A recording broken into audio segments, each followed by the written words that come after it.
Well, hello there and welcome to issue number 90, and this issue is all about the Libra Dragon, and as you can see on the caption prior to the video, those are the dates you have to be to fall into this Eastern and Western zodiac combination. If there's any questions about the dates, if I haven't gone back far enough, you know, if you want 12 years earlier or you want to know the times, just drop me a line or message me on here, and I'll put those dates up, not a problem. Or if you've got any questions about the video, just drop me a line and I'll be glad to answer anything. So let's get started. In the beginning, you know, as the child, the Libra Dragon, wow, what do we know about these two signs individually, but we've got to make it into a fusion of one person? Well, the dragon, as we know, mythical, fantastic, splendid, the Chinese equivalent of, you know, of everything really. They're capable of achieving whatever they wish because of their drive. They also are very lucky, so everything favours them in the Chinese sense, astrological sense. So they've got a lot of things rolling in their favour, but you've got to couple with this that they do have a tremendous drive and an appetite to succeed, and when you mix in a little bit of luck, presto, you know, they are formidable in that sense. You've also got to take into account the Libra. So the Libra, charming, they really love talking to people, they love to be part of a group, they enjoy being liked, they don't like conflict, but if it comes their way they don't shy away from it, but they like a lovely, balanced and serene, you know, day-to-day life. They do not like mess in the sense of they love aesthetic things, they love to visit beautiful places, they love beautiful plants around them, they don't like nasty stuff around them. It conflicts with them. So what happens when we fuse these two signs into the one person? What really happens? Well, we know the dragon, so if we're going back to the childhood, we're starting school, okay, they're a very forthright child. They don't take well to authority. They're quite tough for their parents to handle because they're very determined. They're very determined from a young age to be independent. I spoke about dragons. You know, it's very easy for them to leave home at 16. It's not like disrespect their parents or the guardians or whoever's responsible for them. It's just that they know they're driven by something else, but they know they can succeed, and the sooner they start on that path, the better. So, you know, let them get on with it, because it's crueler to try and keep them at home, say, well, stay here till you're 21, 22, 5, whatever.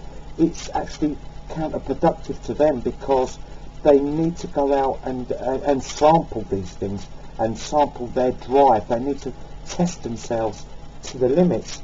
You mix in the Libra with this, well, the Libra isn't a confrontational type at all, but in the classroom they're like a debate. So you're going to get a child that will question basically anything you've got up there, and they won't like authority very much. The Libra will be a bit more charming about it, and put it in maybe a little bit of a tactful way. They're going to be quite hard to control, just because they need the lead. They need interaction, but they need to take control, if you see what I'm saying. So they'll be a lot better as they progress through school and they get into the secondary years, where the later part of the secondary schooling, so you're talking around 15, 16, 17, where the choices of their subjects, and they're allowed to take an active role, a lot more in the sense of they're not getting told what to do, but they're allowed to put in suggestions and lead in an active role. They respond a lot better to that, and plus you get the best work out of them like that. But if they do go on to the college years, it is possible, but it's more likely they'll want to gain their independence, and they see money as the key to that independence. So maybe they're more than likely start getting a wage, getting a job, getting an apprenticeship, you know, and boom, they want to get off and they want to get out there They want to be, you know, as I say, testing their skills. Their skills are formidable.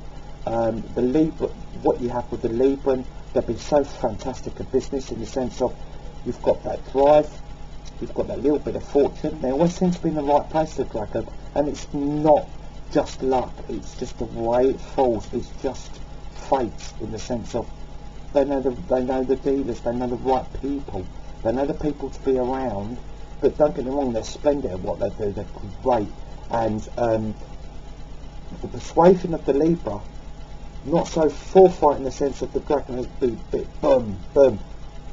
The Libra gets them to coat it a little bit, therefore make them even better in business and better in a corporate business rather than just driving themselves. They'll be a lot bit better on a corporate floor, you know, running their part of it, and because they've got that persuasion, they're a little bit more tactile. They are willing to listen to other people. I mean, I know the Dragon likes to be heard, loves to be listened to, but the Libra adds in that little bit, yeah, I need a bit of balance, so what have you got to say? So that's what makes them such a great business combination, because so they're not just seen as quite bolshy and quite forthright and overly powering, where they outpower their opponents or the people in the room, because the Libra needs a bit of feedback and it needs to be seen to be being fair. So that actually makes them an even tougher proposition, because even though they may pay you the respect of what you've got to say, you're going to be doing it their way, so you better get used to it. But they lead you to believe that, hey, you know, I heard you out, and it wasn't much cop. But they let you sort of submit in your own way. It's very psychologically clever. That makes them brilliant at any business, sales, you name it. But the Dragon is sent to succeed. That's what they do. And I think the Libra mixing in with the Dragon is such a wonderful match, because it adds a little bit of balance to that aggression. But it's not an aggression in the nasty sense, it's that lust for, boom, I know what I'm doing, I'm going to get there. And they will try and smash through it, and they will. But it just gives them that, you know, that even keel, which I sometimes think the Dragon lacks a little. Sometimes they want to get there yesterday, and sometimes you need to be a little bit more subtle, and the Libra helps that. They're absolutely gorgeous creatures. They're very charming, brilliant in company. In the social events, that's why they're so popular in companies as well, because they have wonderful manners in the social sense. They're very well, educated with food. They love their drink, their fine wines. They know what to order, what to say. You know, they are very all-round corporate sense person. So, you know, you won't get any food piles with them, and they look fantastic on your arm, or leaves in your arm, or whatever way you want to see it. So, formidable. If we look into later life, or when should they start that relationship? I mean, how am I going to get attracted to this person, or is this person going to get attracted to me? They seem so driven, they seem to not really notice that many people around them apart from their goal. But the thing is with the Dragon, they're a very ardent lover, and they're a very careful lover of who they give their heart to. They're not sleep-arounds. They will prize their love quite high. There'll be quite a bit of courting going on with this combination, and a lot of romance needed. They're not going to just, try and conquer, because that's seen as recreation, and that's not something they need to do. They're capable of doing it, but they don't need to do that to make them feel, powerful. They're already powerful. So, and the Libra needs romance. They like beautiful things around them, as I've said. They love to go to nice places, beautiful holidays. So there's going to be a bit of wooing. There's going to be a bit of, a courtship here. It's not going to just happen. So we have to look at their perfect matches for that. And we have to look at the Rat, because the Rat will love the security. The Libra dragon, by the way, is ultra generous. You know, all dragons are. But the Libra will not spare any money on, you know, to make anybody feel comfortable. Somebody's going to feel comfortable in their company, and so they're going on weekends away. They're going to be nice places. You're going to feel so at ease. So the rat will love this. They love security. They're very good at acquiring possessions as well.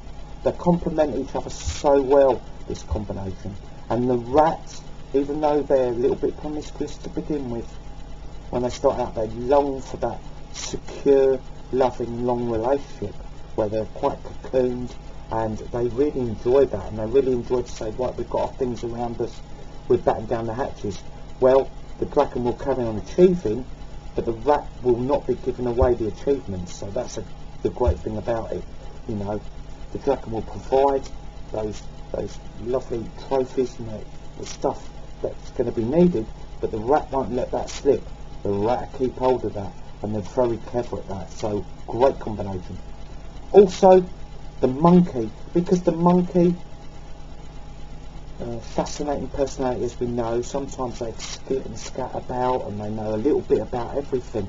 Well, the dragon will love this. It'll fascinate them, because when they come away from their power-driven, you know, jobs, and the monkey can be out there as well, when they get down and they sit down together, there's going to be fascinating conversations here, and they really will stretch each other's minds, which, you know, the dragon needs that sometimes. They can't always have it their own way, and the monkey puts in little quizzes, little puzzles, sometimes plays a little hard to get, and the dragon likes this, but there's a lot of respect there. It's not a game playing union, it's respectful, but, you know, it keeps them on their toes. So let's look for the monkeys and the rats of the following Western.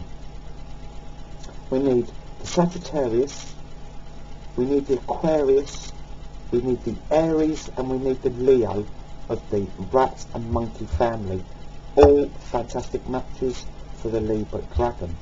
The ones we have to avoid, well, it's dogs, because dragons want to achieve. I'm not saying dogs aren't achievers at all, but the dogs like to do it in, as we spoke about, in that ultra fair way. They would never sort of want to, you know, be nasty to a competitor for their position. They like the family of man. They love the unity. The dragon doesn't mind smashing through. I've talked about that. And in their opinion, the strongest survive. So get out. You know, the dog will be seen as a bit of a stick in the mud, and also a bit of a fence sitter. The dragon likes quite forthright personalities, and although the dog's very vehement if it believes in something, and especially in fairness, they're not ones for creating too many eruptions in the sense of boom, boom, boom. They can go with the flow. They're quite adaptable dogs, yes, but the dragon likes those personalities which say, boom, I'm with you, you know, and to hell with the consequences. The dragon likes that. They like somebody going along for the ride, but ultimately being completely loyal to their theories. The health of the Libra dragon, well, there can be sometimes a blood disorder with this combination, and it's sometimes due to the amount of perfection and the amount of pressure they put on themselves in the business area. So we've got to look at high blood pressure, or sometimes complications with the blood. So sometimes platelets can plague this combination, but it's usually down to the pressure they put on themselves. They don't feel stressed, they thrive on stress. They thrive on the pressure, but sometimes it does take its toll when they sit down in the quiet of the night. So just keep an eye on that blood pressure, and sometimes you have to set the passion back ever so slightly, you know, every now and then, to take stock and not keep going 100 miles an hour. Well, I hope you've enjoyed this video, and please join me for the next one. Thank you.